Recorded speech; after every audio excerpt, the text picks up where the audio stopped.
ലൈംഗികാതിക്രമ കേസിൽ ആരോപണ വിധേയനായ രാഹുൽ മാങ്കൂട്ടത്തിലിനെ നിയമസഭാ സമ്മേളനത്തിൽ പങ്കെടുപ്പിക്കേണ്ട എന്ന് കോൺഗ്രസ് തീരുമാനം. KPCC തീരുമാനം AICC അംഗീകരിച്ചു. രാഹുലിനെ പ്രത്യേക ബ്ലോക്കായി ഇരുത്താനാണ് സ്പീക്കറുടെ തീരുമാനം. അതിനിടെ രാഹുലിനെ പിന്തുണയ്ക്കുന്ന നിലപാടിൽ നിന്ന് കോൺഗ്രസ് അനുകൂല സൈബർ ടീമുകൾ മലക്കം മറിഞ്ഞിട്ടുണ്ട്. രാഹുലിനെതിരെ ഉയർന്ന ഗുരുതര ലൈംഗിക ആരോപണങ്ങൾ തെറ്റാണെങ്കിൽ രാഹുൽ എന്തുകൊണ്ട് നിയമ നടപടി സ്വീകരിക്കുന്നില്ല എന്നാണ് കോൺഗ്രസ് വാരിയേഴ്സ് സൈബർ ടീമിന്റെ ഇപ്പോഴത്തെ ചോദ്യം. ഈ വിവാദങ്ങൾക്കിടയിലും സ്വന്തം നിലയ്ക്ക് രാഹുൽ സഭയിലേക്ക് എത്തുമോ എന്ന ആകാംക്ഷയിലാണ് രാഷ്ട്രീയ കേരളം. ഹോട്ട് ആൻഡ് ടോക്ക് ചോദിക്കുന്നു, രാഹുൽ വരുമോ ഇല്ലയോ? കോൺഗ്രസ് പ്രതിനിധിയായി വിജയ് ഇന്ദുചൂഡൻ, CPM-ൽ നിന്ന് അഡ്വക്കേറ്റ് അരുൺകുമാർ എന്നിവർ ചർച്ചയിൽ പങ്കെടുക്കുന്നു. ആദ്യം വിജയ് ഇന്ദുചൂഡനിലേക്ക്. വിജയ്, ഈ ദിവസം വരെയും നമ്മൾ കണ്ടതാണ് രാഹുൽ മാങ്കൂട്ടത്തിന് വലിയ രക്തസാക്ഷി പരിവേഷം സൈബറിടങ്ങളിൽ കൊടുക്കുന്ന കോൺഗ്രസ് ഐഡികളെ നമ്മൾ സ്ഥിരമായി കാണുന്നുണ്ട്. ഈ ദിവസങ്ങളിലൊന്ന് കുറഞ്ഞിട്ടുണ്ട് എന്നുള്ളത് വസ്തുതയാണ്. ചില ചോദ്യങ്ങൾ അവർ ഉയർത്തുന്നുണ്ട്. ഏതായാലും ആ ഒരു സൈബർ പിന്തുണ മുന്നിൽ കണ്ട് രാഹുൽ മാങ്കൂട്ടത്തിൽ സഭയിലെങ്ങാനും എത്തുമോ?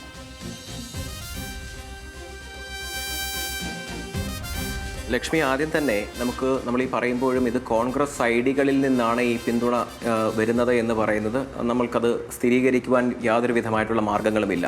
ഇപ്പോൾ നമുക്ക് ആർക്ക് വേണമെങ്കിലും ഒരു ഫേസ്ബുക്ക് ID ഉണ്ടാക്കി അതിനകത്തോട് നിരന്തരം നമുക്കൊരു മനുഷ്യനെ പിന്തുണയ്ക്കുകയും അയാളെ ആ വിഷയത്തിൽ അദ്ദേഹത്തിനെ താറടിച്ച് കാണിക്കുവാനും ഒക്കെ സാധിക്കും. പക്ഷേ ഞാനിവിടെ പറയുവാൻ ഉദ്ദേശിക്കുന്നത് രാഹുൽ മാങ്കൂട്ടത്തിൽ എന്ന് പറയുന്നത് ഇന്ന് പാർട്ടിയുടെ MLA അല്ല. അത് വളരെ വിശദമായി തന്നെ, വളരെ ക്രിസ്റ്റൽ ക്ലിയർ ആയി തന്നെ ഞങ്ങളുടെ പാർട്ടി, ഞങ്ങളുടെ പ്രസ്ഥാനം പറഞ്ഞിട്ടുള്ളൊരു കാര്യമാണ്.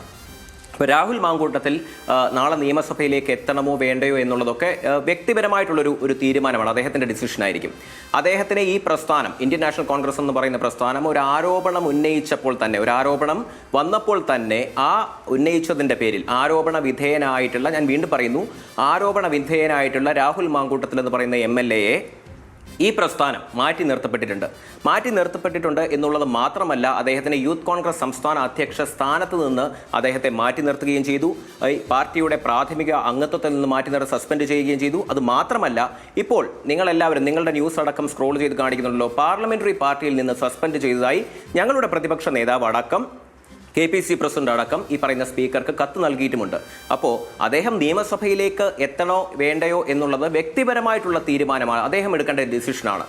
ഒരു ജനഹിതമനുസരിച്ച് നിയമസഭാ സാമാജികനായ വ്യക്തിയാണ് രാഹുൽ മാങ്കൂട്ടത്തിൽ. അപ്പോൾ അദ്ദേഹം നിയമസഭയിലേക്ക് എത്തണമോ വേണ്ടയോ എന്നുള്ളത് തീർത്തും അദ്ദേഹത്തിൻ്റെ ഡിസിഷനായിരിക്കുമെന്നുള്ളതാണ് ഇന്ത്യൻ നാഷണൽ കോൺഗ്രസിന് പറയുവാനുള്ളത്. ഞങ്ങളുടെ KPC പ്രസിഡന്റും ഈ പറയുന്ന പാർട്ടിയുടെ മുതിർന്ന നേതാക്കളും എല്ലാം നിങ്ങളോട് വളരെ വിശദമായി തന്നെ ഈ കാര്യങ്ങൾ അറിയിച്ചിട്ടുള്ളതും ഈ കാര്യങ്ങളെപ്പറ്റി വളരെ ക്രിസ്റ്റൽ ക്ലിയർ ട്രാൻസ്പെറൻസിയോടുകൂടി തന്നെ ഡിസിഷൻ, അല്ലെങ്കിൽ ഞങ്ങളുടെ എന്താണ് ഡിസിഷൻ എന്നുള്ളത് നിങ്ങളോട് പറഞ്ഞിട്ടുള്ളതുമായിട്ടുള്ള കാര്യമാണ്. ഇത് നിയമസഭയിലേക്ക് ഈ പറയുന്നത് പോലെ പ്രത്യേക ബ്ലോക്കായിരിക്കും, അദ്ദേഹം നിയമസഭയിലേക്ക് എത്തും എന്നൊക്കെ ഉള്ളതാണ് എല്ലാ മുഖ്യധാര മാധ്യമങ്ങളും ഇന്നും ചർച്ച ചെയ്യപ്പെടുന്നുണ്ടല്ലോ. അപ്പോൾ കേരളം കാത്തുവെച്ചിരിക്കുന്ന, അല്ലെങ്കിൽ ഇത് ആകാംക്ഷയോട്, ശരിയാണ്, ആകാംക്ഷ കാണുമായിരിക്കാം, പക്ഷേ അതിനേക്കാൾ ഏറെ ഈ കേരളത്തിൽ ചർച്ച ചെയ്യപ്പെടേണ്ട ഒരുപാട് വിഷയങ്ങൾ നമുക്കില്ലേ ലക്ഷ്മി? ഈ പറയുന്ന പോലെ രാഹുൽ മാങ്കൂട്ടത്തിൽ MLA എന്ന് പറയുന്ന ഒരു വ്യക്തി നിയമസഭയിലേക്ക് എത്തുന്നു. അഡ്വക്കേറ്റ് അരുൺകുമാർ, ഈ രാഹുൽ മാങ്കൂട്ടത്തിൽ സഭയിലേക്ക് വന്നാൽ ഏതായാലും പ്രത്യേക ബ്ലോക്കായി ഇരിക്കേണ്ടി വരും, പങ്കെടുപ്പിക്കേണ്ടതില്ല എന്ന തീരുമാനം KPCC കൈക്കൊണ്ടിരിക്കുന്നു. അതേസമയം തന്നെ രാഹുൽ മാങ്കൂട്ടത്തിൽ വന്നാൽ തടയാനാണ് ഇടതുപക്ഷത്തിന്റെ തീരുമാനമെന്ന് നേരത്തെ തന്നെ പ്രഖ്യാപിക്കപ്പെട്ടതുമാണ്. അപ്പോൾ രാഹുൽ സഭയിലേക്ക് എത്താതെ ഇരുന്നാൽ ഈ വിഷയങ്ങളൊന്നും തന്നെ ഒരു പ്രതിപക്ഷത്തിനെതിരെ ഉയർത്തുവാൻ ഇടതുപക്ഷത്തിന് കഴിയില്ല എന്ന കാര്യം ഉറപ്പാണ്. അത് ഒരു കണക്കിന് ഇടതുപക്ഷത്തിന്റെ കണക്കുകൂട്ടലുകളെ തെറ്റിക്കുന്നതുമാണല്ലേ? ഒരിക്കലുമില്ല. രാഹുലിനെ സംബന്ധിച്ചിടത്തോളം ഉയർന്നു വന്നിരിക്കുന്ന ഗുരുതരമായിട്ടുള്ള പരാതിയും തെളിവുകളുമെല്ലാം പൊതുസമൂഹത്തിൽ വളരെ സജീവമായിട്ട് തന്നെയുണ്ട്. ഇപ്പോൾ 6ഓളം ഉയർന്നു വന്ന പരാതികൾ, തെളിവുകൾ, അതിൽ ഏതെങ്കിലും ഒരു പരാതി വ്യാജമാണ്, കളവാണെന്ന് ശ്രീ രാഹുൽ ഇതുവരെ പറഞ്ഞിട്ടില്ല. അങ്ങനെ കളവാണ് എങ്കിൽ പരാതി കൊടുക്കുവാനോ അതിൽ അന്വേഷണം വേണമെന്ന് കോൺഗ്രസോ രാഹുലോ ഇതുവരെ ആവശ്യപ്പെട്ടിട്ടുമില്ല. തൻ്റേത് എന്ന രൂപത്തിൽ വളരെ ഗുരുതരമായിട്ടുള്ള ശബ്ദ സന്ദേശങ്ങൾ പുറത്തു വന്നു. പെൺകുട്ടികൾ അവർ അനുഭവിക്കുന്ന ട്രോമയെക്കുറിച്ച് വളരെ കരഞ്ഞുകൊണ്ട് പറയുന്ന, നിർബന്ധ ഗർഭചിത്രം നടത്താൻ പ്രേരിപ്പിക്കുന്ന സാഹചര്യത്തിൽ ഉണ്ടായ ആ വാക്കുകളെല്ലാം ഇപ്പോഴും നമ്മുടെ കാതിലുണ്ട്, നമ്മുടെ ഹൃദയത്തിലുണ്ട്. ആ ശബ്ദ സന്ദേശം തൻ്റേതല്ല എങ്കിൽ ശ്രീ രാഹുലിന് തന്നെ അത് നിഷേധിക്കാമായിരുന്നു. ഇതുവരെ നിഷേധിച്ചിട്ടില്ല. ആ സന്ദേശങ്ങളെക്കുറിച്ച് എന്തെങ്കിലും പരാതി ഉണ്ടെങ്കിൽ അദ്ദേഹത്തിന് ഉന്നയിക്കാമായിരുന്നു. പരാതി ഉന്നയിക്കുകയോ പോലീസിനോ കോടതിക്കോ പരാതി നൽകുകയോ ചെയ്തിട്ടില്ല. എന്നാലും തൻ്റെ ശബ്ദ സന്ദേശവുമായി ബന്ധപ്പെട്ടുകൊണ്ട് അദ്ദേഹത്തിന് എന്തെങ്കിലും പരിശോധന വേണമെങ്കിൽ, തൻ്റേതല്ല എങ്കിൽ ഫ്ലോറൻസിക് പരിശോധനയ്ക്ക് അത് അയക്കാമായിരുന്നു. ഇതുവരെ ഏതെങ്കിലും തരത്തിൽ ആ ശബ്ദ സന്ദേശങ്ങൾ നിഷേധിച്ചുകൊണ്ട് രാഹുലിൻ്റെ പ്രസ്ഥാനമായ കോൺഗ്രസോ ഒരു വാക്കുപോലും ഉരിയാടിയിട്ടില്ല. അതുപോലെ ഈ വാർത്തകൾ കഴിഞ്ഞ 10-15 ദിവസമായി 10-20 ദിവസമായി മാധ്യമങ്ങൾ സജീവമായിട്ട് റിപ്പോർട്ട് ചെയ്യുകയും ചർച്ച ചെയ്യുകയും ചെയ്തു. എന്നാൽ ഏതെങ്കിലും ഒരു മാധ്യമം തെറ്റായ വാർത്തയാണ് കൊടുത്തത് എന്ന് പറഞ്ഞ് നിയമ നടപടി സ്വീകരിക്കുന്ന സാഹചര്യം ഉണ്ടായിട്ടില്ല. ഞാൻ മനസ്സിലാക്കുന്നത് താങ്കളും ഇതിൽ ട്രോമ അനുഭവിക്കുന്ന ഒരു പെൺകുട്ടിയെ കണ്ടു സംസാരിച്ചു എന്നതാണ്. വളരെ ഗുരുതരമായി ഉണ്ടായ സാഹചര്യം, അല്ലെങ്കിൽ വളരെ വേദനിപ്പിക്കുന്ന, ഹൃദയം തകർക്കുന്ന ആ സാഹചര്യത്തെക്കുറിച്ച് താങ്കളും വിശദീകരിച്ചു. പക്ഷെ ഒരു ഘട്ടത്തിൽ പോലും അത് തെറ്റാണ് എന്നോ, അങ്ങനെ ഒരു സാഹചര്യമില്ലെന്നോ, അങ്ങനെ ഒരു പെൺകുട്ടി ഇല്ലെന്നോ, അത്തരത്തിലൊരു നിർബന്ധ ഗർഭചിത്രം നടന്നിട്ടില്ല എന്നോ ശ്രീ രാഹുലോ കോൺഗ്രസോ പറഞ്ഞിട്ടില്ല. അപ്പോൾ ഇവിടെ ഉയർന്നു വന്ന മുഴുവൻ പരാതികളും തെളിവുകളും പൊതുസമൂഹത്തിൽ സജീവമായിട്ട് നിലനിൽക്കുകയാണ്. ഈ സാഹചര്യത്തിൽ ഇത്തരത്തിൽ ഗുരുതരമായിട്ടുള്ള ആരോപണം മറ്റൊരു നേതാവിനെതിരെയും കേരളത്തിന്റെ പൊതുസമൂഹത്തിൽ ഉയർന്നു വന്നിട്ടില്ല. അതുകൊണ്ട് രാഹുൽ രാജിവെക്കണം എന്നതാണ് ഇടതുപക്ഷം ആവശ്യപ്പെട്ടത്. രാജിവെച്ചിട്ടില്ല, ഇപ്പോഴും MLA ആയി തുടരുന്നു. ഞങ്ങൾ നടപടിയെടുത്തു.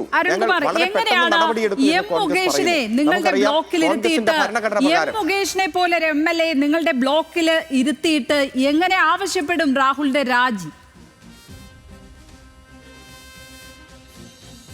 ഇവിടെ ഏതെങ്കിലും ഒരു ക്വാളിഫൈഡ് ഡോക്ടറെ കാണാതെ നിയമവിരുദ്ധമായിട്ടുള്ള ഗർഭചിത്രം നടത്തണമെന്ന് നിരന്തരമായി പ്രേരിപ്പിക്കുന്ന ഒരു സാഹചര്യം ഈ മുകേഷിന്റെ പേരിലൊന്നുമില്ല. അതുപോലെ എനിക്ക് തന്നെ കൊല്ലാൻ ഒരു നിമിഷം മതി എന്ന് പറയുന്ന സാഹചര്യം ഈ മുകേഷിന്റെ പേരിലില്ല. കുഞ്ഞിനെ നശിപ്പിച്ചില്ലെങ്കിൽ എൻ്റെ രാഷ്ട്രീയ ഭാവി പോകും എന്ന് പറഞ്ഞ് നിരന്തരം ഭീഷണിപ്പെടുത്തുന്ന പരാതി മുകേഷിന്റെ പേരിലില്ല. അതുപോലെ എല്ലാം കഴിഞ്ഞിട്ട് ക്വിറ്റ് എന്ന് പറഞ്ഞ് ഹൂ കെയേഴ്സ് എന്ന് പറഞ്ഞ് പോകുന്ന സാഹചര്യം മുകേഷിന്റെ പേരിലില്ല. ഇത്രയധികം നിരവധി പരാതികൾ ഒരേ സമയത്ത് ഉയർന്നു വന്ന സാഹചര്യത്തെയാണ് ഞാൻ ചൂണ്ടിക്കാണിച്ചത്. മുകേഷിനെതിരായിട്ടുള്ള പരാതി ഒട്ടും ഗൗരവമില്ല എന്ന് ഞാൻ പറഞ്ഞിട്ടില്ല. ഒരു 14 വർഷം മുമ്പ് ഉയർന്നു വന്ന പരാതി, അതുമായി ബന്ധപ്പെട്ടുകൊണ്ട് പരാതി ഉന്നയിച്ച ആ വനിത ഇപ്പോൾ എവിടെയാണ്? തമിഴ്നാട്ടിലെ ജയിലിലാണ്. അവരെത്ര കേസിൽ പ്രതിയാണെന്നുള്ള സാഹചര്യമൊക്കെ നമ്മുടെ മുന്നിലുണ്ട്. പക്ഷേ ഇവിടെ പൊതുസമൂഹത്തിൽ ഒരു യുവജന പ്രസ്ഥാനത്തിന്റെ സംസ്ഥാന നേതാവിനെതിരെ ഉയർന്നു വന്ന നിരവധി പരാതികൾ, ആ പരാതിയുമായി ബന്ധപ്പെട്ടുകൊണ്ട് പുറത്തു വന്ന തെളിവുകൾ, ഇവയെല്ലാം നമ്മുടെ മുന്നിൽ നിൽക്കുക. ഒറ്റ കാര്യം കൊണ്ട് ഞാൻ സൂചിപ്പിക്കട്ടെ. കോൺഗ്രസിന്റെ ബഹുമാനപ്പെട്ട പ്രതിനിധി പറഞ്ഞല്ലോ, ഞങ്ങൾ പെട്ടെന്ന് നടപടി സ്വീകരിച്ചു. കോൺഗ്രസിന് ഒരു ഭരണഘടനയുണ്ട്. ഓരോ നടപടിയും ഭരണഘടനാപരമായിരിക്കണം. ഒരു കോൺഗ്രസ്സുകാരനായി അദ്ദേഹം ആർജിച്ച മുഴുവൻ പദവികളും ത്യജിച്ചിട്ട് വേണം ഒരു പ്രാഥമിക മെമ്പർഷിപ്പിൽ നിന്ന് സസ്പെൻഡ് ചെയ്യാൻ. സസ്പെൻഷൻ ആണോ, ഡിസ്മിസൽ ആണോ, റിമൂവൽ ആണോ, ഡിസ്ക്വാളിഫിക്കേഷൻ ആണോ? താങ്കൾക്കോ താങ്കളുടെ ചാനലിനോ ഒരു പ്രസ് കുറിപ്പ് കിട്ടിയിട്ടുണ്ടോ കോൺഗ്രസിന്റെ പേരിൽ ഈ രാഹുൽ മാങ്കൂട്ടിനെതിരെ നടപടിയുമായി ബന്ധപ്പെട്ടുകൊണ്ട്? 1 മാസം മാത്രമാണ്, അതായത് കാലാവധി പറയാതെ ഇത്തരത്തിൽ സസ്പെൻഡ് ചെയ്യുമ്പോൾ, മെമ്പർഷിപ്പിൽ നിന്ന് സസ്പെൻഡ് ചെയ്യുമ്പോൾ ഒരു കാലാവധിയാണ് അതിന്റെ പീരീഡ്. അതായത് സെപ്റ്റംബർ മാസം 25-ാം തീയതി വർദ്ധിത വീര്യത്തോടെ അദ്ദേഹം കോൺഗ്രസ് അംഗമായിട്ട് തിരിച്ചു വരും. അതായത് ഇനി 11 ദിവസമാണ്. ഇപ്പോൾ ഓണമൊക്കെ ആഘോഷിച്ച് സദ്യയൊക്കെ ഉണ്ട്, നല്ല കുട്ടപ്പനായി 11 ദിവസം കഴിഞ്ഞ് തിരിച്ചു വരാൻ കഴിയുന്ന തരത്തിൽ ഭരണഘടനാ വിരുദ്ധമായിട്ടുള്ള ഒരു നടപടി, ഭരണഘടനയ്ക്കെതിരായിട്ടുള്ള ഒരു നടപടി സ്വീകരിച്ചിട്ട് കോൺഗ്രസ് ഇപ്പോഴും ജനങ്ങളെ വഞ്ചിക്കുകയാണ്. ഞങ്ങൾ നടപടിയെടുത്തിട്ടുണ്ട്, ഞങ്ങൾ അത് ചെയ്തിട്ടുണ്ട്, ഇത് ചെയ്തിട്ടുണ്ട് എന്നൊക്കെ പറയുമ്പോഴും ഇതെല്ലാം കേരളത്തിലെ ജനങ്ങൾ കാണുന്നുണ്ട്. ഞങ്ങളെ സംബന്ധിച്ചിടത്തോളം അങ്ങനെ ഒരു പ്രശ്നമുണ്ടോ, അങ്ങനെ ഒരു ലൂപ്ഹോൾ ഉണ്ടോ? ആ രീതിയിൽ രാഹുൽ മാങ്കൂട്ടത്തിന് മടങ്ങിയെത്താൻ കഴിയുമോ? അഡ്വക്കേറ്റ് അരുൺകുമാർ പറഞ്ഞതുപോലെ. അല്ല, ശ്രീ അരുൺ സൂചിപ്പിച്ചതുപോലെ ഈ ഓണമൊക്കെ ഉണ്ട് കുട്ടപ്പനായിട്ടുള്ള കുറേ മന്ത്രിമാരും MLA-മാരും ഒക്കെ ഈ ഇടതുപക്ഷ സഹയാത്രികരായിട്ടും ഉണ്ട് എന്നുള്ളത് ഈ യുവജന പ്രസ്ഥാനത്തിന്റെയും ഈ വിദ്യാർത്ഥി പ്രസ്ഥാനത്തിലൂടെയൊക്കെ വന്ന അരുൺകുമാറും ഒന്ന് അന്വേഷിച്ച് നോക്കുന്നത് നല്ലതാ. ഈ മുകേഷ് മാത്രമാണോ? AK ശശീന്ദ്രൻ എന്തായിരുന്നു? അതുപോലെ തന്നെ തോമസ് ഐസക് എന്തായിരുന്നു? ഈ പറയുന്നത് പോലെ KB ഗണേഷ് കുമാർ എങ്ങനെയായിരുന്നു? ഇവരെയൊക്കെ നിയമസഭയിൽ വെച്ചുകൊണ്ട് എങ്ങനെയാണ് നിങ്ങൾ രാഹുൽ മാങ്കൂട്ടത്തിലെ ഇത്ര ഡിഫെൻസീവായിട്ടുള്ള കാര്യങ്ങൾ ഏറ്റെടുക്കുവാൻ പോകുന്നതെന്ന് കൂടി അരുൺകുമാർ ഒന്ന് ആലോചിക്കുന്നത് നല്ലതാ. ഈ അരുൺകുമാർ ഇത്രയൊക്കെ ഇവരെ കുറിച്ചൊക്കെ പറഞ്ഞല്ലോ. മുകേഷ്, നിങ്ങൾ ഈ നാളെ നിയമസഭയിൽ നിങ്ങൾ ഉന്നയിക്കുവാൻ പോകുന്ന വിഷയങ്ങളും കാര്യങ്ങളും ഒക്കെ വളരെ വ്യക്തമായി തന്നെ നമുക്ക് ആലോചിക്കാവുന്നതേ ഉള്ളൂ. അങ്ങനെ പറയുമ്പോൾ ഏറ്റവും ബാക്കിൽ നിന്ന് ഉന്നയിക്കുന്ന ആളുകളോടൊന്ന് പറയണം, ഫ്രണ്ടിൽ അത് വളരെ വ്യക്തമായി അവർ ഫ്രണ്ടിൽ പോയിരുന്ന് നിയമസഭയുടെ ഏറ്റവും ഫ്രണ്ടിൽ പോയിരുന്ന് ഈ വിഷയങ്ങളൊക്കെ ഉന്നയിക്കാൻ. അല്ല എന്നുണ്ടെങ്കിൽ മുകേഷും ശശീന്ദ്രനും ഈ പറയുന്നത് പോലെ KB ഗണേഷ് കുമാറും ഒക്കെ ഇരിക്കുന്ന നിയമസഭയിൽ നിങ്ങൾ ഈ വിഷയങ്ങൾ ഉന്നയിക്കുമ്പോൾ അവർ തിരിഞ്ഞു നോക്കാൻ സാധ്യതയുണ്ട്, ആർക്കെതിരെയാണ് ഈ വിഷയങ്ങൾ ഉന്നയിക്കുന്നത് എന്ന്. അരുൺകുമാർ വളരെ ലാഘവത്തോട് തന്നെ ഈ മുകേഷിന്റെ കാര്യം പറയുന്നല്ലോ. ഈ പാർട്ടിക്ക് ഇതൊന്നും ബാധകമല്ലേ? നിങ്ങൾ ഒരു യുവജന പ്രതിനിധിയായി ഇരുന്നു കൊണ്ട് ഒരു പ്രാവശ്യമെങ്കിലും, പാർട്ടിയൊക്കെ വിട്ടോളൂ, ഒരു പ്രാവശ്യമെങ്കിലും നിങ്ങൾ ഒരു യുവജന പ്രതിനിധിയായി ഇരുന്നു കൊണ്ട് ഈ ആരോപണങ്ങൾക്കെതിരെ ഒന്ന് ശബ്ദമുയർത്തിയിട്ടുണ്ടോ? നിങ്ങളുടെ ഇടതുപക്ഷ സഹയാത്രികർ, നിയമസഭാ സാമാജികരായിട്ടുള്ള ഈ ആളുകൾ ഈ കുറ്റകൃത്യങ്ങളൊക്കെ ചെയ്യും. എം മുകേഷിന്റെ പേരിൽ കേസ് വന്നു, ആരോപണങ്ങൾ വന്നു. ആ ആരോപണങ്ങൾ തെളിവ് സഹിതമുള്ള കാര്യങ്ങൾ തെളിയുകയും ചെയ്തു. എന്നിട്ട് ഒരു യുവജന പ്രതിനിധി എന്ന രീതിയിൽ അരുൺകുമാർ ഒരു ചെറുവിരലെങ്കിലും അനക്കിയതായിട്ട് ഞങ്ങൾക്കാർക്കും അറിയത്തില്ല. പോട്ടെ, എല്ലാം പോട്ടെ, ഈ സ്റ്റേറ്റ്മെന്റിൽ ഏതെങ്കിലും ഒരു മുഖ്യധാര പത്രത്തിൽ നിങ്ങളുടെ യുവജന പ്രതിനിധിയായി ഇരുന്നു കൊണ്ട് എം മുകേഷിനെതിരെയോ ശശീന്ദ്രനെതിരെയോ ഈ പറയുന്ന പോലെ തോമസ് ഐസക്കിനെതിരെയോ ഈ പറയുന്നത് പോലെ ബാക്കിയുള്ള KB ഗണേഷ് കുമാറിനെതിരെയോ ഒരു കുറിപ്പെങ്കിലും, ഒരു പത്രക്കുറിപ്പെങ്കിലും, ഒരു സ്റ്റേറ്റ്മെന്റെങ്കിലും അരുൺകുമാറിന് കൊടുക്കുവാൻ സാധിച്ചിട്ടുണ്ടോ? അവിടെയാണ് CPM-ഉം ഈ പറയുന്ന കോൺഗ്രസും തമ്മിലുള്ള വ്യത്യാസം. ശരിയാണ്, ഒരു കോൺഗ്രസ്സുകാരനായി ഇരുന്നുകൊണ്ട് നിയമസഭാ സാമാജികനായി എന്നുള്ളതൊക്കെ ശരിയാണ്. പക്ഷേ ആ ആരോപണങ്ങൾ ഉന്നയിക്കുമ്പോൾ ആ ആരോപണ വിധേയനായിട്ടുള്ള വ്യക്തി പാർട്ടിയുടെ യാതൊരു വിധമായിട്ടുള്ള പ്രിവിലേജുകളും കിട്ടരുത് എന്ന പരിപൂർണമായിട്ടുള്ള ഉറപ്പോടുകൂടി ആ സ്റ്റേറ്റ്മെന്റിൽ വൗച്ച് ചെയ്തുകൊണ്ട് ഇന്ത്യൻ നാഷണൽ കോൺഗ്രസ് എന്ന് പറയുന്ന പ്രസ്ഥാനം അദ്ദേഹത്തെ യൂത്ത് കോൺഗ്രസിന്റെ സംസ്ഥാന അധ്യക്ഷ പദവിയിൽ നിന്ന് രാജിവെപ്പിച്ചിട്ടുണ്ട്. ഇന്ത്യൻ നാഷണൽ കോൺഗ്രസിന്റെ പ്രാഥമിക അംഗത്വത്തിൽ നിന്ന് സസ്പെൻഡ് ചെയ്യിപ്പിച്ചിട്ടുണ്ട്. ഈ പറയുന്ന പോലെ പാർലമെന്ററി പാർട്ടിയുടെ എല്ലാവിധമായിട്ടുള്ള ആനുകൂല്യങ്ങളിൽ നിന്നും അദ്ദേഹത്തെ സസ്പെൻഡ് ചെയ്തിട്ടുണ്ട്. ഇനി എന്താണ് കോൺഗ്രസ് ചെയ്യേണ്ടത്? ഇനി നിങ്ങളുടെ പാർട്ടിയുടെ പോലീസാണ് അന്വേഷിക്കേണ്ടത്.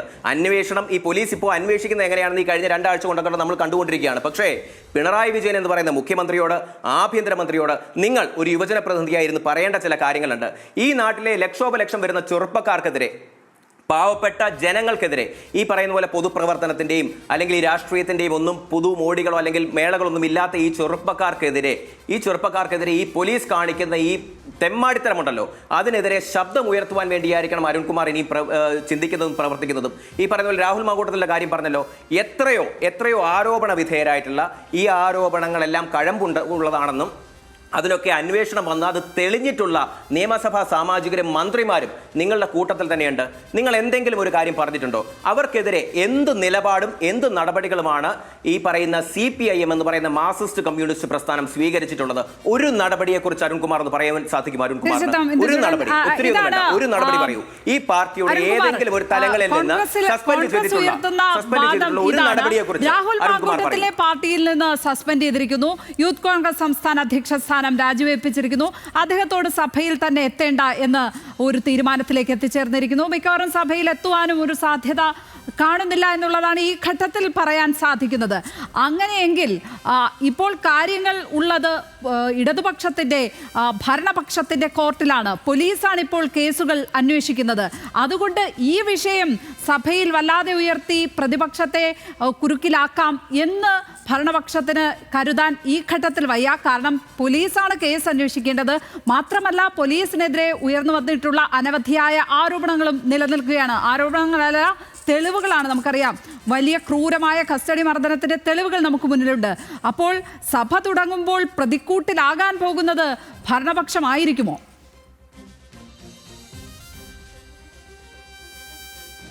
ഇവിടെ താങ്കൾ ചോദിച്ച ചോദ്യത്തിൽ നിന്ന് കോൺഗ്രസിന്റെ പ്രതിനിധി എത്ര തന്ത്രപൂർവമാണ് കുഴഞ്ഞുമാറി വഴുതിമാറി രക്ഷപ്പെട്ടത്.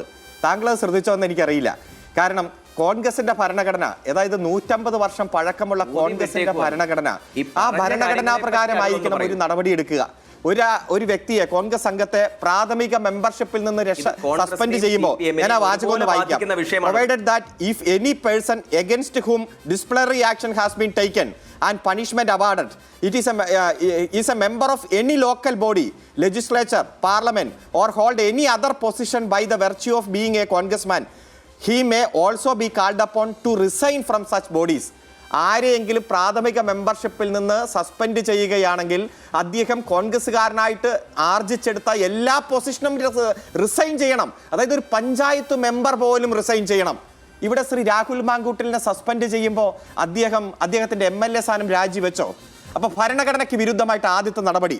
രണ്ടാമത് ഞാൻ പറയാം, PCC proceeding should be initiated so as to dispose the disciplinary action case within 1 month of the suspension order.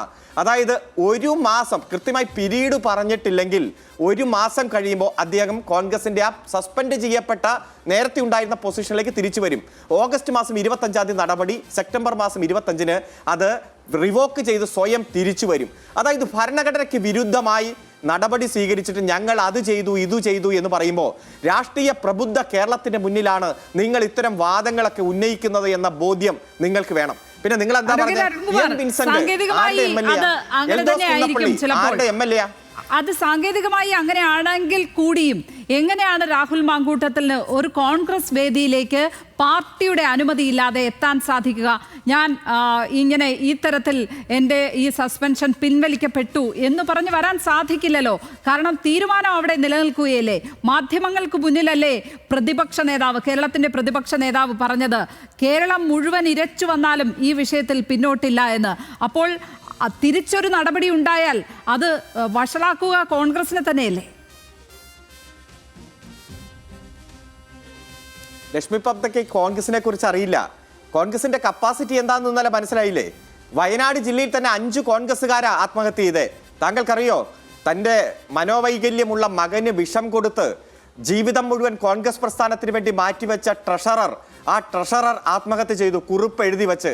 ഇതിന് ഉത്തരവാദി കോൺഗ്രസിന്റെ നേതാക്കന്മാരാണെന്ന് പറഞ്ഞ്. താങ്കൾക്ക് ഓർമ്മയുണ്ടോ? ഇന്നലെയും മിനിഞ്ഞാന്നും നടന്നല്ലോ ആത്മഹത്യാ ശ്രമവും അടക്കം നടന്നല്ലോ. എത്ര ഗുരുതരമായിട്ടുള്ള ആരോപണങ്ങളാണ് ഉയർന്നു വരുന്നത്. ഞങ്ങൾ വീട് വീടാന്തരം കയറി ഇറങ്ങി പാവപ്പെട്ടവരുടെ പൊതിച്ചോറ് ശേഖരിച്ച് ഈ മെഡിക്കൽ കോളേജിൽ കിടക്കുന്ന കിടപ്പ് രോഗികൾക്ക് കൊടുത്തപ്പോൾ അതിന് പിന്നിൽ അനാശാസ്യമാണ് എന്ന് പറഞ്ഞ് ഏറ്റവും ഉറക്ക പ്രസംഗിച്ച പ്രസംഗമൊക്കെ പൊതുസമൂഹത്തിലുണ്ട്. ആ പറഞ്ഞ നേതാവിനെ അനാശാസ്യത്തിന്റെ പേരിൽ പുറത്താക്കുമ്പോൾ ആ പത്രത്താൾ ഉപയോഗിച്ചുകൊണ്ട് പൊതിച്ചോർ പൊതിഞ്ഞ് ഞങ്ങൾ ഇതേ കിടപ്പ് രോഗികൾക്ക് കൊടുത്തു. അത് ചരിത്രത്തിന്റെ ഭാഗം. അതുപോലെ ഞങ്ങളുടെ ഒരു സ്ഥാനാർത്ഥി ഒരു ദിവസം ചർച്ച നടത്തി വൈകിയപ്പോഴേക്കും OLX-ൽ ആ സ്ഥാനാർത്ഥിയെക്കുറിച്ച് അന്വേഷിച്ച് നടന്ന ആ യൂത്ത് കോൺഗ്രസ് നേതാവിനെ ആ നേതാവ് എവിടെയാണെന്നറിയാതെ OLX-ൽ കോൺഗ്രസ്സുകാർ തന്നെ പരിശോധിച്ച് നടക്കുന്ന സാഹചര്യമൊക്കെ നമ്മൾ കാണുക. ഞാൻ സൂചിപ്പിച്ചത് ഞങ്ങളുടെ കപ്പാസിറ്റി എന്നൊക്കെ പറയുമ്പോൾ ഒരു കരാർ വയനാട് ഇപ്പോൾ ഈ ആത്മഹത്യ ചെയ്ത വിഷയത്തിൽ ഉണ്ട് എന്ന് KPCC പ്രസിഡന്റ് ഇല്ല എന്ന് പറയുന്നു, മുൻ പ്രസിഡന്റ് ഉണ്ട് എന്ന് പറയുന്നു, പ്രതിപക്ഷ നേതാവ് ഉണ്ടെന്ന് പറയുന്നു, അതുപോലെ തിരുവഞ്ചൂർ രാധാകൃഷ്ണൻ അത് ഉണ്ട്, ഞാനതിൻ്റെ ഭാഗവാക്കായി എന്ന് പറയുന്നു. പകലും രാത്രിയും പോലെ വ്യത്യാസം പോലെ ഓരോ സത്യസന്ധമായ വസ്തുതയും ഇവർ ഓരോ നേതാക്കന്മാർ ഓരോ രൂപത്തിൽ വളച്ചൊടിക്കുന്നൊക്കെ നമ്മൾ കാണുമ്പോൾ കോൺഗ്രസ് ഭരണഘടനയ്ക്കെതിരെ നടപടിയെടുത്ത് ആ നടപടി ഉയർത്തിക്കാണിച്ച് ഞങ്ങൾ അത് ചെയ്തു ഇത് ചെയ്തു എന്ന് പറയുന്നതിൽ ഒരർത്ഥവുമില്ല. പിന്നെ ഇപ്പം നിങ്ങൾ പറയുന്നത് നിയമസഭയിൽ നടക്കുന്ന ചർച്ച മറ്റ് ഞങ്ങൾക്ക് ഇദ്ദേഹം വരുന്നതോ വരാത്തതോ ഒന്നും ഒരു കൺസേൺ അല്ല. ഞങ്ങളെ സംബന്ധിച്ചിടത്തോളം 7 മാസം കൂടി ഈ ഭരണം മുന്നിലുണ്ട്. ആ ഭരണത്തിനിടയിൽ 900 കാര്യങ്ങളാണ് പ്രകടന പത്രികയിൽ ഞങ്ങൾ ഉൾപ്പെടുത്തിയത് 2021. അതിൽ 729 കാര്യങ്ങൾ പൂർത്തീകരിച്ചു. 2ാം പിണറായി സർക്കാരിന്റെ 4ാം പ്രോഗ്രസ് റിപ്പോർട്ട് കഴിഞ്ഞ മെയ് മാസം 23-ന് പുറത്തിറക്കി. ബാക്കിയുള്ള കാര്യങ്ങൾ, ചെയ്തുകൊണ്ടിരിക്കുന്ന കാര്യങ്ങൾ സമയബന്ധിതമായി പൂർത്തീകരിച്ച് ഒരു നവകേരളം നിർമ്മിക്കുക, ഒരു വിജ്ഞാന സമൂഹത്തെ വാർത്തെടുക്കുക. ഇപ്പോൾ താങ്കൾ മനസ്സിലാക്കി കാണും, കുട്ടികളുടെ മരണനിരക്ക് 1000 കുട്ടികൾ ജനിക്കുമ്പോൾ മരണനിരക്കുമായി ബന്ധപ്പെട്ടുകൊണ്ട് നമ്മൾ അമേരിക്കയെ വരെ പിന്നിലാക്കി.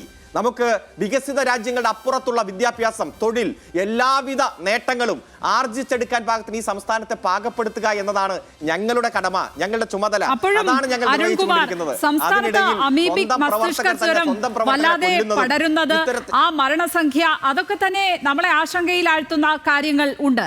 താങ്കൾ ഈ പറഞ്ഞതുപോലെ കോൺഗ്രസിനകത്ത് വയനാട്ടിൽ സംഭവിച്ചുകൊണ്ടിരിക്കുന്ന ഈ ആത്മഹത്യകൾ, ഇപ്പോൾ എടുത്തു കാണിച്ച വിഷയങ്ങൾ, അത് വല്ലാത്ത തോതിൽ കോൺഗ്രസിനെ പ്രതിസന്ധിയിലാക്കുന്നു എന്ന് പറയുമ്പോഴും ഈ കസ്റ്റഡി പീഡനങ്ങളെ കുറിച്ച് ഉത്തരം പറയേണ്ടി വരില്ലേ സഭയ്ക്കകത്ത് ഭരണപക്ഷം, പ്രത്യേകിച്ചും ആഭ്യന്തര വകുപ്പ് ഭരിക്കുന്ന മുഖ്യമന്ത്രി? ഏതു ചോദ്യത്തിനും കൃത്യമായി ഉത്തരം തെളിവ് സഹിതം കൊടുക്കാൻ ശേഷിയുള്ള മുഖ്യമന്ത്രിയും ഗവൺമെന്റുമാണ് നമുക്കുള്ളത്. താങ്കൾക്ക് ഓർമ്മയുണ്ടോ? അതായത് തന്റെ സ്വന്തം മകന്റെ ഇന്നലെ നിങ്ങൾ അടങ്ങുന്ന മുഖ്യധാരാ മാധ്യമങ്ങൾ അടക്കം അദ്ദേഹത്തോട് ചോദിച്ച ചോദ്യത്തിന് എന്തെങ്കിലും ഒരു ഉത്തരം മുഖ്യമന്ത്രി പറഞ്ഞതായി അറിയാമോ? ഹൈക്കോടതിയും സുപ്രീം കോടതിയും കേറി ഇറങ്ങി നടന്ന ഒരു അച്ഛനെ താങ്കൾക്ക് ഓർമ്മയുണ്ടോ? ആ അച്ഛന്റെ പേര് ഈശ്വര വാര്യർ എന്നാണ്. എന്നും അത്താഴം കഴിഞ്ഞ് കിടന്നുറങ്ങാൻ പോകുമ്പോൾ മകന് വേണ്ടി 1 ഇല ചോറ് ബാക്കി വെക്കും.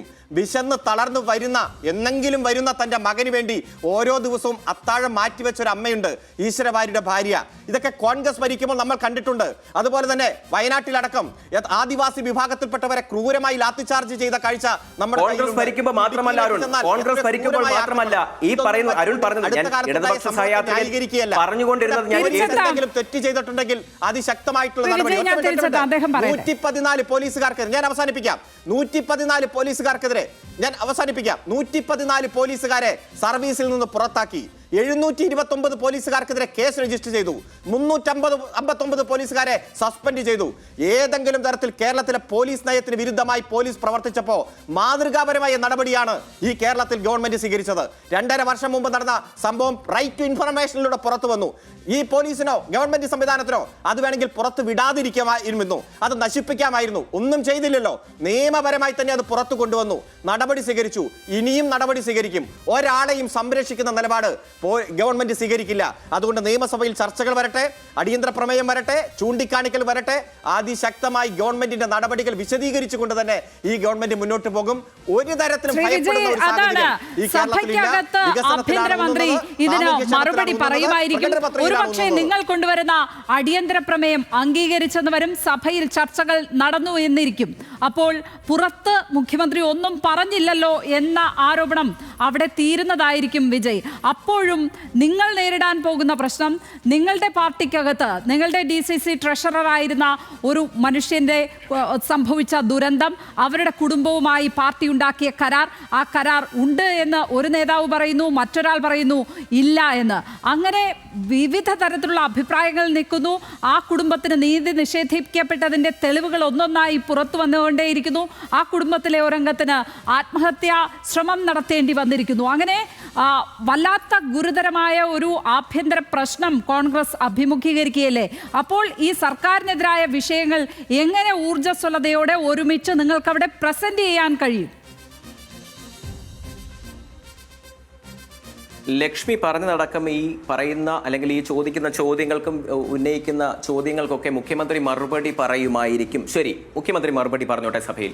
പക്ഷേ ലക്ഷ്മി, ഈ പറയുന്ന കസ്റ്റഡി മർദ്ദനങ്ങളും മൃഗീയമായിട്ടുള്ള നിഷ്ഠൂരമായിട്ടുള്ള കൊലപാതകങ്ങളും കസ്റ്റഡി മർദ്ദനങ്ങളും ഒക്കെ പോലീസ് ഏറ്റെടുത്തിട്ട് ഈ കഴിഞ്ഞ 2 ആഴ്ചയാകുന്നു. നിങ്ങളടക്കമുള്ള മുഖ്യധാരാ മാധ്യമങ്ങൾ, നിങ്ങളടക്കമുള്ള മാധ്യമ സമൂഹങ്ങൾ മുഖ്യമന്ത്രിയോട് വളരെ ക്രിസ്റ്റൽ ക്ലിയർ ആയിട്ട് ട്രാൻസ്പെറൻസിയോടുകൂടി ചോദ്യം ചോദിച്ചപ്പോൾ അദ്ദേഹം വളരെ രൂക്ഷമായി നിങ്ങളെയൊക്കെ നോക്കുന്നത് കണ്ടു. അതൊരു പൊതുസമൂഹത്തിന്റെ ചോദ്യമല്ലേ? എത്രയോ കസ്റ്റഡി മർദ്ദനങ്ങൾ. ഇനി സുജിത്ത് എന്ന് പറയുന്ന ഒരു ചെറുപ്പക്കാരനെ നമ്മൾ ആ CCTV ഫുട്ടേജ് ഒക്കെ കണ്ടതാണ്. എത്ര മൃഗീയമായിട്ടും നിഷ്ഠൂരമായിട്ടുമാണ് ആ ചെറുപ്പക്കാരനെ മർദ്ദിച്ചത്. രാഷ്ട്രീയം പോട്ടെ, അദ്ദേഹം യൂത്ത് കോൺഗ്രസിന്റെ പ്രതിനിധിയാന്ന് പറയാം. പക്ഷേ സുജിത്ത് എന്ന് പറയുന്ന ആ ചെറുപ്പക്കാരനെ മർദ്ദിച്ചതിന് സമാനമായിട്ടുള്ള കാര്യങ്ങൾ എൻ്റെ ഈ ജില്ലയിൽ നടന്നിട്ടുണ്ട്. ഇവിടുത്തെ SFIയുടെ മുൻ ജില്ലാ പ്രസിഡന്റായിട്ടുള്ള ജയകൃഷ്ണനെ അതിക്രൂരമായിട്ട് കൊണ്ട് ഒരു പോലീസ് ഉന്നത ഉദ്യോഗസ്ഥൻ മർദ്ദിച്ചിട്ട് ഈ പറയുന്ന അന്ന് SFI എന്ന് പറയുന്ന SFIയുടെ ജില്ലാ പ്രസിഡന്റ് ആയിരുന്നു ഈ ജയകൃഷ്ണൻ. ആ സമയത്ത് തന്നെ ആയിരിക്കുമല്ലോ അരുൺകുമാർ SFIയിലൊക്കെ പ്രവർത്തിച്ചിരുന്നത്. അരുൺകുമാറിനെ കൊണ്ട് ഒരു ചെറുവിരൽ അനക്കുവാൻ സാധിച്ചിട്ടുണ്ടോ? ഈ പാർട്ടിയൊക്കെ പോട്ടെ, സുജിത്തിനെതിരെ അരുൺകുമാറിന് ശബ്ദിക്കുവാൻ ചിലപ്പോൾ ലിമിറ്റേഷൻസ് ഉണ്ടാകാം, ബൗണ്ടറീസ് ഉണ്ടാകാം. പക്ഷേ സുജിത്തിനെതിരെ പറയാത്ത അരുൺകുമാർ ഈ SFIയുടെ മുൻ ജില്ലാ പ്രസിഡന്റായിട്ടുള്ള ജയകൃഷ്ണനെതിരെ ഒരു വാക്കെങ്കിലും സംസാരിച്ചിട്ടുണ്ടോ? സഹപ്രവർത്തകനായിരുന്നല്ലോ, അല്ലെങ്കിൽ ആ പറയുന്ന അതേ വിദ്യാർത്ഥി സംഘടനകൾ, അതേ യുവജന സംഘടനയിൽ പ്രവർത്തിച്ചിരുന്ന തന്റെ സഹപ്രവർത്തകനെ ഇത്രയും നിഷ്ഠൂരമായി മൃഗീയമായി ഒരു പോലീസ് ഉന്നത ഉദ്യോഗസ്ഥൻ തല്ലിച്ചതച്ചിട്ട് അതിനെതിരെ ഒരു വാക്ക് ശബ്ദിക്കുവാൻ അരുൺകുമാറിന് സാധിച്ചിട്ടുണ്ടോ? ഇനി ഈ പറയുന്നത് പോലെ നമ്പർ 1 ആരോഗ്യ കേരളം എന്ന് പറയുന്നു. ലക്ഷ്മി ചോദിച്ചതുപോലെ ഈ മസ്തിഷ്ക ജ്വരവുമായി ബന്ധപ്പെട്ട് അതിന്റെ ഉറവിടം കണ്ടെത്തുവാൻ ഈ സർക്കാരിന് സാധിച്ചിട്ടുണ്ടോ? എന്നിട്ട് ഇന്നലെ ആരോഗ്യ വകുപ്പിന്റെ മന്ത്രി ഒരു നിയമനം പുറപ്പെടുവിച്ചത്, അല്ലെങ്കിൽ ഒരു റിപ്പോർട്ട് തയ്യാറാക്കി കൊടുത്തത് 2018 KK ശൈലജ മന്ത്രിയായിരുന്നപ്പോൾ ഏറ്റെടുത്ത റിപ്പോർട്ടാണ്. അതും ആ ഡേറ്റ് മറച്ചുകൊണ്ടാണ് ഈ പറയുന്ന ആരോഗ്യമന്ത്രി ആ റിപ്പോർട്ട് പുറപ്പെടുവിച്ചത്, നിങ്ങൾക്ക് മുന്നിലേക്ക് തന്നത്. അപ്പോൾ ഇങ്ങനെയുള്ള നിരന്തരമായിട്ടുള്ള വീഴ്ചകൾ. അരുൺകുമാർ പറയുന്നു ശിശു ജനന നിരക്കുമായി ബന്ധപ്പെട്ട് 70% പ്രസവങ്ങളും നടക്കുന്നത് സ്വകാര്യ ആശുപത്രികളിലാണ്. അതെങ്ങനെ സർക്കാരിന്റെ നേട്ടമായി എടുക്കും? ഇതുപോലെയുള്ള വിഡ്ഢിത്തരങ്ങൾ, അല്ലെങ്കിൽ ആൾക്കാരുടെ മുന്നിൽ പൊടിയിട്ട് കാണിക്കുന്ന, ജനാധിപത്യ വിശ്വാസികളുടെ മുന്നിൽ പൊടിയിട്ട് കാണിക്കുന്ന ഒരു പറ്റം കാര്യം ഞങ്ങളുടെ പാർട്ടിക്ക് എന്തായാലും കോടതിയോ ഈ പറയുന്ന കമ്മീഷനോ ഈ പറയുന്ന പോലീസോ ഒന്നുമില്ല. അതുകൊണ്ട് ഞങ്ങൾ വളരെ വ്യക്തമായിട്ട് ക്രിസ്റ്റൽ ക്ലിയർ ആയിട്ട് തന്നെ ഈ നടപടികളൊക്കെ ഏറ്റെടുത്തിട്ടുണ്ട്. നിയമസഭാ സാമാജികനായി രാഹുൽ മാങ്കൂട്ടത്തിൽ സഭയിലേക്ക് എത്തുമോ ഇല്ലയോ ഞങ്ങളെ കൊണ്ട് ഏറ്റെടുക്കാൻ പറ്റുന്ന കാര്യത്തിൽ സംശയമൊന്നുമില്ല. ആ കാര്യത്തിൽ ഏകോപനത്തോടെ കാര്യങ്ങൾ മുന്നോട്ട് പോകാനുള്ള ധാർമ്മികമായ ഒരു അവകാശം നിങ്ങൾക്ക് പലപ്പോഴും നഷ്ടപ്പെടുന്നുണ്ട്. ഒന്നാമത്തത്, ഈ രാഹുൽ മാങ്കൂട്ടത്തിൻ്റെ വിഷയത്തിൽ തന്നെ കോൺഗ്രസ് പാർട്ടിക്കകത്ത് ഒരു അഭിപ്രായ ഏകീകരണം കാണാൻ സാധിക്കുന്നില്ല. ആദ്യമായി വളരെ കൃത്യമായി നിലപാട് പറയുന്ന വനിതാ നേതാക്കളെ അടക്കം സൈബർ അറ്റാക്ക് നടത്തുകയാണ്. ഇനിയിപ്പോൾ ഇതിനകത്ത് വളരെ കൃത്യമായി നിലപാടെടുത്ത പ്രതിപക്ഷ നേതാവിനെ തന്നെ വളഞ്ഞിട്ട് ആക്രമിക്കുന്നത് നമ്മൾ കണ്ടു. അതിനകത്ത് നേതാക്കന്മാർ പല രീതിയിൽ പോയി ചാനൽ ചർച്ചകളിൽ പോയിരുന്ന അഭിപ്രായം പറയുന്നു. രാഹുലിനെ അങ്ങനെ രാഹുലിനെ സസ്പെൻഡ് ചെയ്തതല്ലേ ഉള്ളൂ, താൽക്കാലിക നടപടി അല്ലേ എന്ന് ചോദിച്ചത് മറ്റാരുമല്ല, ദീപ്തി മേരി വർഗീസാണ്. അപ്പോൾ വനിതാ നേതാക്കൾക്ക് പോലും ഇക്കാര്യത്തിൽ കൃത്യമായ അഭിപ്രായമില്ല. നിങ്ങളുടെ യുവ തുർക്കികളായിട്ടുള്ള ഷാഫി പറമ്പിലും VT ബൽറാമും ഒന്നും ഒരക്ഷരം ഇതിനെക്കുറിച്ച് പറഞ്ഞിട്ടില്ല. അപ്പോൾ സർക്കാരിനെതിരായ വിഷയങ്ങൾ ഏറ്റെടുത്ത് മുന്നോട്ട് വരുമ്പോൾ നിങ്ങൾക്ക് നേരെയും ഒരുപാട് ചോദ്യങ്ങളാണ് വരുന്നത്. ഈ വയനാട്ടിലെ വിഷയമടക്കം, രാഹുൽ മാങ്കൂട്ടത്തിന്റെ വിഷയത്തിലെ മൗനമടക്കം നിങ്ങൾക്ക് മറുപടി പറയേണ്ട വിഷയങ്ങൾ അനവധിയാണ് ശ്രീ വിജയ്. ഞങ്ങളോട് ചോദിക്കുന്ന ചോദ്യങ്ങൾക്ക് വ്യക്തമായിട്ടുള്ള മറുപടികളുണ്ട് ലക്ഷ്മി. ഈ പറയുന്ന പോലെ ഈ പാർട്ടിയുടെ ഒരു പ്രസ്ഥാനത്തിന്റെ KPC പ്രസിഡന്റും ഞങ്ങളുടെ പ്രസ്ഥാനത്തിന്റെ KPC പ്രസിഡന്റും പ്രതിപക്ഷ നേതാവും വളരെ വ്യക്തമായിട്ടുള്ള മറുപടികൾ രാഹുലിന്റെ വിഷയത്തിൽ പറഞ്ഞിട്ടുണ്ട്. അദ്ദേഹത്തെ സസ്പെൻഡ് ചെയ്തതടക്കം, പാർലമെന്ററി പാർട്ടിയിൽ നിന്ന് പുറത്താക്കിയ വിഷയമടക്കം, സ്പീക്കറിന് കത്ത് കൊടുത്തതടക്കമുള്ള കാര്യങ്ങളെ പറ്റി വളരെ വ്യക്തമായി തന്നെ ഈ പാർട്ടിയുടെ KPC പ്രസിഡന്റും പ്രതിപക്ഷ നേതാവും അടക്കമുള്ള ആളുകൾ, ഞങ്ങളുടെ മുതിർന്ന ആളുകൾ, ഞങ്ങളുടെ മുതിർന്ന നേതാക്കൾ അടക്കമുള്ള ആളുകൾ ഇതിന് വ്യക്തമായിട്ടുള്ള മറുപടി നൽകിയിട്ടുണ്ട്. അതിലും കൂടുതൽ എല്ലാവരും, ഈ പാർട്ടിയെ പ്രതിനിധീകരിക്കുന്ന എല്ലാവരും രാഹുൽ വിഷയത്തിൽ വന്ന് ഇടപെടണമെന്നും മറുപടി പറയണമെന്നും പറയുന്നത് ശരിയായിട്ടുള്ള നിലപാടല്ല. ഞങ്ങളുടെ പ്രതിപക്ഷ നേതാവ് KPC പ്രസിഡന്റ് അടക്കമുള്ള ആളുകൾ, UDF കൺവീനർ പറയുന്നത് ഇത് AI ആയിരിക്കാം ചിലപ്പോൾ ശബ്ദം എന്ന് പറഞ്ഞ ഒരു ചെറിയ ചിരിയോടെ പറയുന്നത്. അപ്പോൾ ഈ വിഷയത്തെ അദ്ദേഹമൊക്കെ എത്ര ലഘുവായാണ് കാണുന്നത്? അദ്ദേഹത്തിന് ഈ കാര്യങ്ങളൊന്നും ബോധ്യപ്പെടാതെയാണോ പറഞ്ഞത്? അത് കൃത്യം നടപടി എടുത്തതിന് ശേഷമാണ് പറയുന്നത്. അപ്പോൾ ഒരു ധാരണക്കുറവുണ്ട്. അത് ധാരണക്കുറവ് നേതാക്കന്മാരിൽ പോലുമുണ്ട് എന്നല്ലേ മനസ്സിലാക്കേണ്ടത്? പിന്നെ പറഞ്ഞാൽ പോരെ നമ്മൾ അണികളെ? അങ്ങനെയാണ് ലക്ഷ്മി, അതിനൊരു ധാരണക്കുറവുമില്ല. രാഹുലിന്റെ ശബ്ദ സന്ദേശമാണെന്ന് പറഞ്ഞു വരുന്നത് ലക്ഷ്മിക്ക് ഉറപ്പുണ്ടോ അത് രാഹുലിന്റെ ശബ്ദ സന്ദേശം തന്നെയായിരുന്നു? ഞാൻ ആരെയും ന്യായീകരിക്കുവാൻ വേണ്ടിയാണ് പറയുന്നത്. രാഹുലിന്റെ ശബ്ദ സന്ദേശമാണെന്ന് പറയുന്ന ഒരു കാര്യത്തെ ലക്ഷ്മിക്ക് ഉറപ്പുണ്ടോ രാഹുലിന്റെ ശബ്ദ സന്ദേശമാണെന്ന്? എങ്ങനെ ഉറപ്പ് വന്നു? ലക്ഷ്മിക്ക് എങ്ങനെയാണ് ഉറപ്പ് വന്നത്? ലക്ഷ്മിക്ക് എങ്ങനെയാണ് എന്തെങ്കിലും സോളിഡ് ആയിട്ടുള്ള എവിഡൻസ് ഉണ്ടോ? മാധ്യമപ്രവർത്തക എന്ന നിലയ്ക്ക് കാര്യങ്ങൾ ക്രോസ് ചെക്ക് ചെയ്തതുകൊണ്ടും എനിക്ക് ഉറപ്പുണ്ട്. അത് നമ്മൾ ജീവിക്കുന്നത് 2025 വർഷത്തിലാണ്. 2025 വർഷത്തിലാണ് നമ്മൾ ജീവിക്കുന്നത്. ലക്ഷ്മിയുടെ വോയിസിൽ ഒരു ശബ്ദ സന്ദേശം പുറപ്പെടുവിക്കണമെന്നും പുറത്തു വന്ന ശബ്ദരേഖയിൽ താങ്കൾക്ക് സംശയമുണ്ടോ? ഞാൻ പറഞ്ഞല്ലോ ലക്ഷ്മി, രാഹുലിന്റെ ശബ്ദ സന്ദേശമാണോ എന്ന് എന്ത് സോളിഡ് ആയിട്ടുള്ള എവിഡൻസ് ആണ്? എങ്ങനെയാണ് നമുക്കത് പരിപൂർണമായിട്ടും അത് കംപ്ലീറ്റ് ആയിട്ട് അത് ചെയ്യാൻ പറ്റുന്നത്, അല്ലെങ്കിൽ അത് നമുക്കത് ന്യായീകരിക്കുവാൻ പറ്റുന്നത് രാഹുലിന്റെ ശബ്ദ സന്ദേശമാണിത് എന്ന് സോളിഡ് ആയിട്ടുള്ള പ്രൂഫ് ഉണ്ടോ? എന്തെങ്കിലും എവിഡൻസ് ഉണ്ടോ? ഒന്നുമില്ലല്ലോ. ലക്ഷ്മിക്ക് എങ്ങനെ പറയുവാൻ, അല്ലെങ്കിൽ ഈ പറയപ്പെടുന്ന ആളുകൾക്ക് എങ്ങനെ പറയുവാൻ സാധിക്കും അത് രാഹുലിന്റെ തന്നെ ശബ്ദ സന്ദേശമാണ്? ചില കാര്യങ്ങൾ മാധ്യമപ്രവർത്തകർക്ക് ചെയ്യാൻ കഴിയുമെന്ന് ഞാൻ ഉറച്ചു വിശ്വസിക്കുന്നു. അതുകൊണ്ടാണ് അത് ക്രോസ് ചെക്ക് ചെയ്തിട്ടാണ് പറയുന്നത്.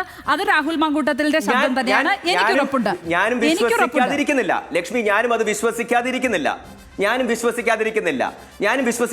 പക്ഷേ നമ്മളൊരു കാര്യത്തെ വൗച്ച് ചെയ്ത് പറയുമ്പോൾ, ഒരു സ്റ്റേറ്റ്മെന്റ്, ഒരു ശബ്ദ സന്ദേശത്തിനെ പറ്റി നമ്മൾ ആധികാരികമായി പറയുമ്പോൾ എങ്ങനെ നമുക്ക് സോളിഡ് ആയിട്ടുള്ള ഒരു എവിഡൻസ് നൽകാൻ സാധിക്കും? അങ്ങനെയെങ്കിൽ ഈ ചോദിച്ച ചോദ്യമാണ്, എന്തുകൊണ്ട് മാധ്യമങ്ങൾക്കെതിരെ രാഹുൽ മാങ്കൂട്ടത്തിലടക്കം നിയമ നടപടി സ്വീകരിക്കുന്നില്ല? എന്തുകൊണ്ട് നിയമ നടപടി സ്വീകരിക്കുന്നില്ല? എന്തുകൊണ്ട് കേസെടുക്കുന്നില്ല? മാധ്യമങ്ങൾക്കെതിരെ എന്തുകൊണ്ട് രാഹുലിന് അത് ചെയ്യാനുള്ള പൗരൻ എന്നുള്ള നിലയ്ക്ക് CPIMന്റെ പോലീസാണല്ലോ ഇപ്പൊ ഭരിക്കുന്നത്. CPIMന്റെ പോലീസാണല്ലോ ഭരിക്കുന്നത്. ക്രൈംബ്രാഞ്ച് അതിരൂക്ഷമായിട്ട് ഓരോ വിഷയത്തിലും പോലീസിനെ നിയമ നടപടി എടുക്കട്ടെ. ആരാണ് അന്വേഷിക്കുന്നത്? പോലീസല്ലേ അന്വേഷിച്ചത്? ഇത് ഞങ്ങളുടെ കയ്യിൽ കഴിഞ്ഞ 9 വർഷമായി ഞങ്ങളുടെ കയ്യിലാണോ ഈ പോലീസ് സംവിധാനം? ഈ പറയുന്ന CPIM എന്ന പാർട്ടിയല്ലേ അന്വേഷിക്കുന്നത്? ഈ പറയുന്ന CPIM എന്ന പാർട്ടി പോലീസിന്റെ കൈവശമാണുള്ളത്. അതെന്തുകൊണ്ട് പോലീസ് കൃത്യമായി അന്വേഷിക്കുന്നില്ല എന്ന ചോദ്യമാണ് നിരന്തരം ചോദിക്കുന്നത്. കോൺഗ്രസിന്റെ സൈബർ ഹാൻഡിലുകളിൽ നിന്ന് നിരന്തരം ഉയരുന്ന ചോദ്യം ഇതാണ്: എന്തുകൊണ്ട് പരാതി വരുന്നില്ല? എന്തുകൊണ്ട് തെളിവ് പുറത്തേക്ക് വരുന്നില്ല? എന്തുകൊണ്ട് പോലീസിന് കൃത്യമായി നടപടിയെടുക്കുവാൻ രാഹുലിനെതിരെ പറ്റുന്നില്ല എന്നൊക്കെ ചോദിച്ചുകൊണ്ടേയിരിക്കുകയാണ്. അപ്പോൾ അന്വേഷണം പ്രോപ്പർ അല്ലേ? ഇവിടെ എല്ലാ ചോദ്യത്തിൽ നിന്നും തെന്നി മാറുകയാണ്. എന്നിട്ടോ അവസാനം പോലീസിലും ഗവൺമെന്റിലും വന്ന് നിൽക്കണം. അതാണ് ഇവരുടെ ലക്ഷ്യം. ഒരു കാര്യം ഞാൻ ചോദിച്ചോട്ടെ, ക്രൈംബ്രാഞ്ച് രജിസ്റ്റർ ചെയ്ത കേസുമായി ബന്ധപ്പെട്ടുകൊണ്ട് അതിശക്തമായിട്ടുള്ള അന്വേഷണം നടക്കുന്നുണ്ട്. പക്ഷെ ഇതിനിടയിലെല്ലാം ആരൊക്കെ സത്യം പറയുന്നു, ആരൊക്കെ തെളിവ് പുറത്തുവിടുന്നു, ആരൊക്കെ അഭിപ്രായം പറയുന്നു, അവരെയെല്ലാം ഭയപ്പെടുത്തി കീഴ്പ്പെടുത്താൻ, അവരെ പൊതുസമൂഹത്തിൽ തേജോവധം ചെയ്യാൻ ഒരു സൈബർ കിളികളുമായിട്ടും ഒരു 10-20 വ്യാജ യൂട്യൂബ് ചാനലും മറ്റ് സോഷ്യൽ മീഡിയ അക്കൗണ്ടുമായി കോൺഗ്രസ് ഇറങ്ങി തിരിച്ചിരിക്കുക.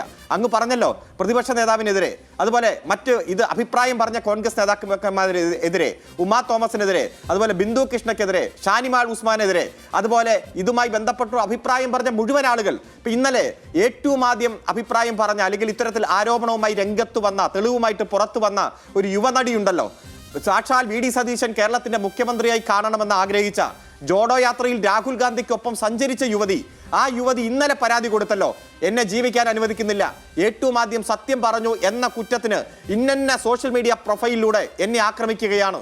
UDFന്റെ സോഷ്യൽ മീഡിയ പ്രൊഫൈലുകൾ വളഞ്ഞിട്ട് ആക്രമിക്കുകയാണ്. വ്യാജ ആരോപണങ്ങൾ, അതുപോലെ പുറത്തു പറയാൻ പറ്റാത്ത വാചകങ്ങളും ഫോട്ടോയും ഉപയോഗിച്ചുകൊണ്ട് എന്നെ ആക്രമിക്കുകയാണെന്ന് പറഞ്ഞ് ഇന്നലെ പരാതി കൊടുത്തു. ഇത് തന്നെയാണ് ഇവരുടെ ലക്ഷ്യം. ഇവർക്ക് സത്യത്തിൽ നിന്ന് അങ്ങ് വ്യതിചലിച്ച് പോകണം. യഥാർത്ഥത്തിൽ ചർച്ച ചെയ്യപ്പെടേണ്ട വിഷയങ്ങൾ ഒന്നും ചർച്ച ചെയ്യരുത്. ഇപ്പൊ എന്തൊക്കെയായിരുന്നു? റീലുകൾ, വീഡിയോകൾ, അതുപോലെ തന്നെ മോഡലുകൾ ഒക്കെ വന്നുകൊണ്ട് യുവ നേതാക്കന്മാരെ നിങ്ങൾ നോക്കൂ, ഞങ്ങളുടെ സംഘടനയിലേക്ക് വരൂ, ഇവരൊക്കെയാണ് നയിക്കുന്നത്. വിദേശത്ത് കൃത്യമായി പാർട്ട് ടൈം ജോലി ചെയ്ത് 5.5 ലക്ഷം രൂപ സമ്പാദിച്ച് കേരളത്തിൽ പൊതുപ്രവർത്തനം നടത്തുന്ന യുവജന നേതാവ്. ഏത് കമ്പനി എന്ന് പുറത്തു പറയില്ല, കമ്പനിയിൽ എത്ര പേരുണ്ടെന്ന് പുറത്തു പറയില്ല, എന്തു സ്വഭാവം ജോലിയാണെന്ന് പുറത്തു പറയില്ല. പക്ഷെ ഇത്ര ലക്ഷം രൂപ മാസപ്പടി എന്നൊക്കെ പറഞ്ഞ് ഇവിടെ മാസങ്ങൾ ചർച്ച ചെയ്ത മാധ്യമങ്ങളും വലതുപക്ഷ നേതാക്കന്മാരുമെല്ലാം യഥാർത്ഥ മാസപ്പടി എന്താണ് എന്ന് ഇപ്പൊ കണ്ടെത്തുക. പക്ഷെ ഒരക്ഷരം ഉരിയാടില്ല. അതുപോലെ സോഷ്യൽ മീഡിയയുടെ സംസ്ഥാന ചുമതല വഹിച്ച ആൾ രാജിവെച്ച് പോകേണ്ടി വരികയാണ്. ഇവർ റോൾ മോഡൽ എന്ന രൂപത്തിൽ ഉയർത്തിക്കാണിച്ച മുഴുവൻ നേതാക്കന്മാരും മുഖ്യധാരയിൽ നിന്ന് തലയിൽ തുണിയിട്ട് ഓടി രക്ഷപ്പെടേണ്ടി വരുന്ന UDFന്റെ രാഷ്ട്രീയത്തെ നമ്മൾ കാണുകയാണ്. എന്നിട്ടും കുറ്റം ഇടതുപക്ഷത്തിന്, കുറ്റം ഗവൺമെന്റിന്. ഞങ്ങൾക്ക് ഇത്തരത്തിലുള്ള നിങ്ങളുടെ തെറ്റായ പൊതുസമൂഹത്തെ തെറ്റിദ്ധരിപ്പിക്കാനുള്ള ചോദ്യങ്ങൾക്ക് മറുപടി പറഞ്ഞ് സമയം കളയാൻ സമയമില്ല. ഞങ്ങളെ പോലീസാണ് ഇനി കേസ് അന്വേഷിക്കേണ്ടത്, ഇനി പോലീസാണ് രാഹുലിനെതിരായ തെളിവുകൾ സമാഹരിക്കേണ്ടത്. അപ്പോഴും ഈ നടക്കുന്ന ഇരയ്ക്കെതിരെ അടക്കം നടക്കുന്ന സൈബർ ആക്രമണങ്ങളിൽ എന്തുകൊണ്ടാണ് കേരളത്തിലെ ഈ നേരത്തെ ഞാൻ പറഞ്ഞതുപോലെ യുവ തുർക്കികളായിട്ടുള്ള കോൺഗ്രസ് നേതാക്കന്മാർ ഒരക്ഷരം മിണ്ടാത്തത് എന്നുള്ളത്, ആ ചോദ്യം ഞങ്ങൾ ചോദിച്ചുകൊണ്ടേയിരിക്കും. വളരെയധികം നന്ദി ശ്രീ വിജയ് ഇന്ദുചൂടൻ, അരുൺകുമാർ ചർച്ചയിൽ എത്തിയതിന്.